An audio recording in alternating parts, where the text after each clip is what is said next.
Every challenge that I lose, I have to go back to all of these trades. Even the ones that I think, okay, this was a gamble. I don't know why did I enter here. You just go back and you look at it and you're thinking, oh, it just didn't make sense. There was no opportunity. Even my Well, there might be pattern was something not going clear. on. Yeah. Exactly. It might be something in my psyche, right? It might be my psychology is not there in the right place at that right moment. So I just forced a trade. Now, you coming to terms with these sort of things, understanding that these are all learning curves and you always come out on the other side stronger, will give you that positive mindset. Now, with psychology, you need to understand impulse control, you need to understand your cognitive bias, which is availability bias, overconfidence bias, The old confirmation bias. Isn't it? confirmation bias, all Which these again sort of is the things. problem I think people have with data and the fundamentals. They're looking for something to tell them that they're right, rather than actually that's telling you Yeah, it's no confirmation longer bias it's no 101. longer valid. Absolutely.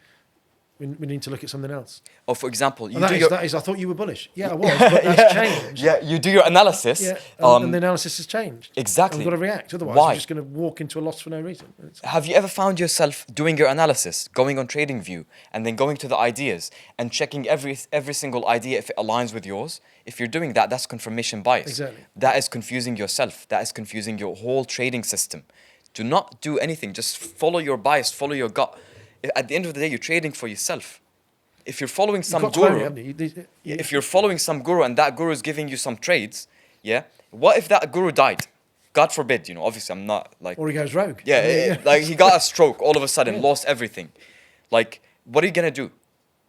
You need to learn that skill for yourself, because when you have that skill, no one takes it away from you. We're seeing now in industry, in the prop firm industry, you've seen a lot of big players going under. If you have that skill, you can take it with your personal capital and carry on. Nothing will stop you. So you started off with personal capital. You've gone into this challenge environment. And now personal are you mixed a mixture now? Yeah, now the two.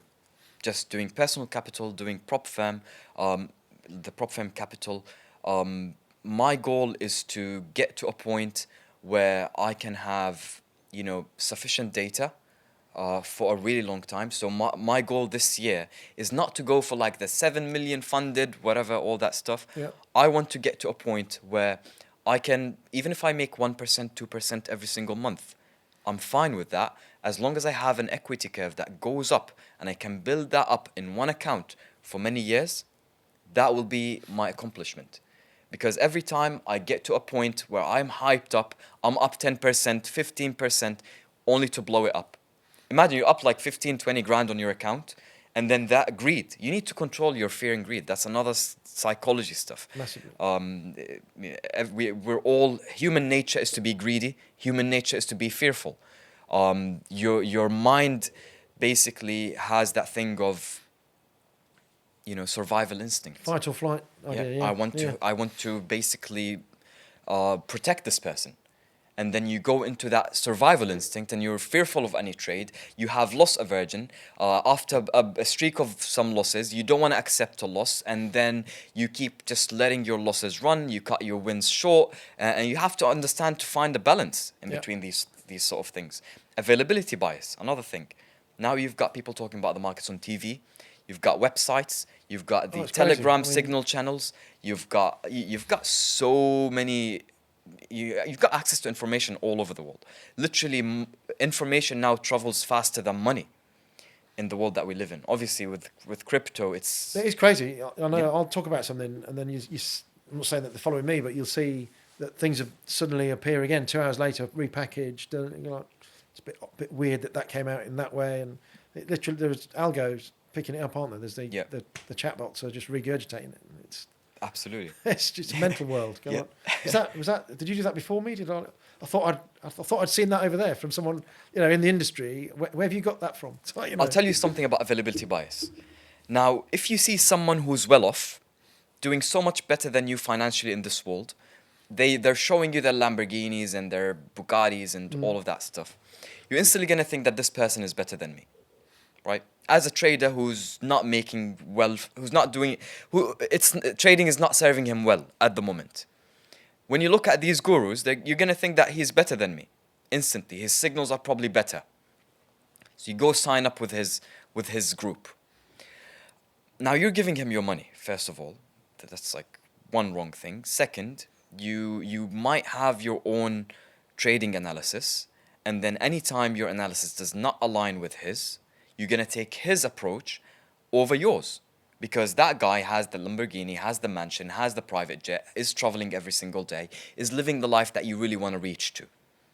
Yeah.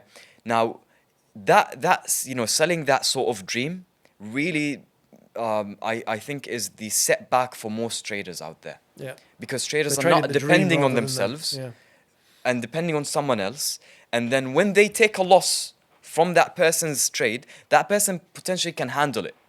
But if you take a loss with your personal capital, trading his idea, you might not be able to handle it with your money. Right? And then instead of blaming yourself, you start blaming that person.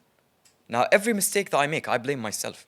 There's no one else to blame. Yeah. I'm wrong. I messed up. I over-leveraged. I But I over-margined. think that's the number one rule you've got to get to Yeah. succeed, isn't it? Exactly. You've got to be yourself. If you're wrong, you're wrong. You just gotta accept it and move on. Learn from it and move on. Journal it. My journal is basically emotions before the trade, emotions while trading, emotions after the trade, and the reason for entry. And then I put a screenshot there. Bias, buy or sell. So everything is journaled. So as I'm going on with executing that trading idea, I understand why I'm doing it. If there's a justification to open a trade, then open the trade. If you can't justify opening a trade, don't. Even if you're finding ways to justify it. Some people, they will find ways.